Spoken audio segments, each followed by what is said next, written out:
If you're feeling the need for spring to come, you may be craving some soup like me, and this is a dinner for that. We recently had a pretty serious snowstorm, and this is my dog Roscoe plowing his head through the snow, which is funny.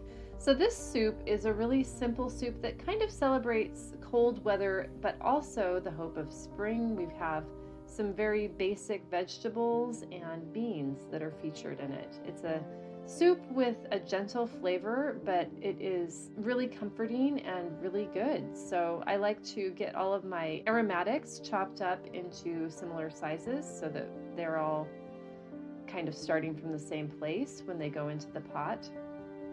And don't be tempted to leave out any of them. I suppose you could probably substitute some of them, but this soup doesn't have a whole lot in it, so it really kind of needs all of the components, particularly the onions and the garlic. They are indispensable because of the flavor that they add.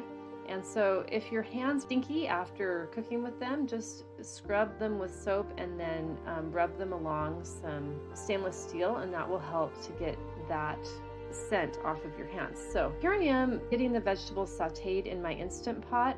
If you're still on the fence with the Instant Pot, I was for a really long time.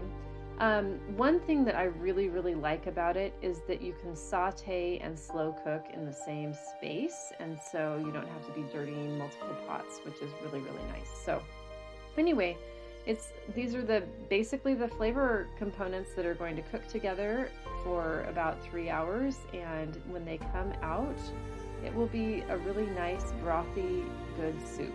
So while the soup's getting ready, I am getting my bread ready. If you don't have to eat gluten-free bread, then you can just go ahead and skip this part and just go away from your soup and use a grocery store bakery French bread for this part. So this bread is made with several flours to help provide the character that we're looking for, as well as eggs and butter.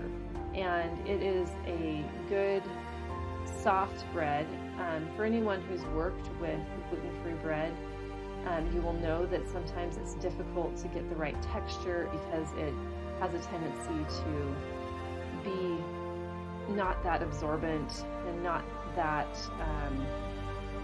welcoming to a butter and cheese topping. So anyway, this bread has a good texture for that. So it's a really yummy bread to try.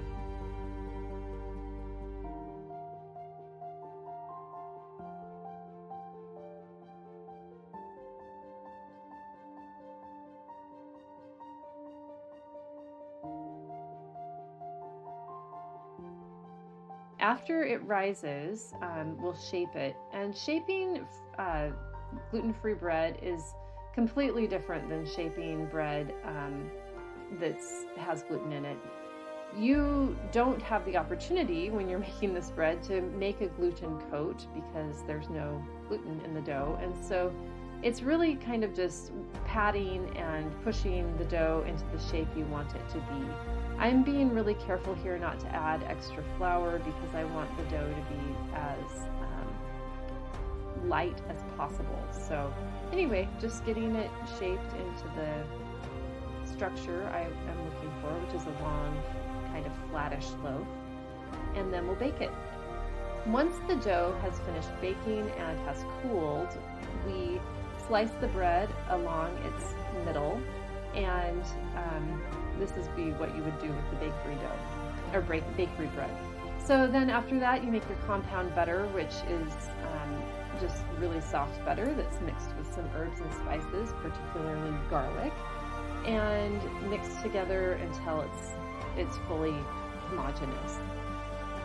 I also like to add a little bit of grated Parmesan cheese because I think it adds a nice flavor to this whole thing.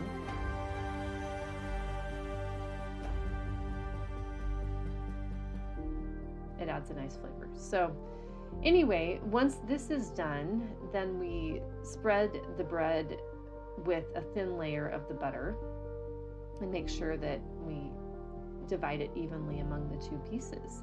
And then we'll bake that until it is a little bit golden. So this bread needs to be let cool for just a minute so it can kind of be firmer when you slice it. And then you see that it's just a really nice soft bread, and you serve it with the soup. It's a simple dinner. So check out the recipe at dinnerandrealtime.com.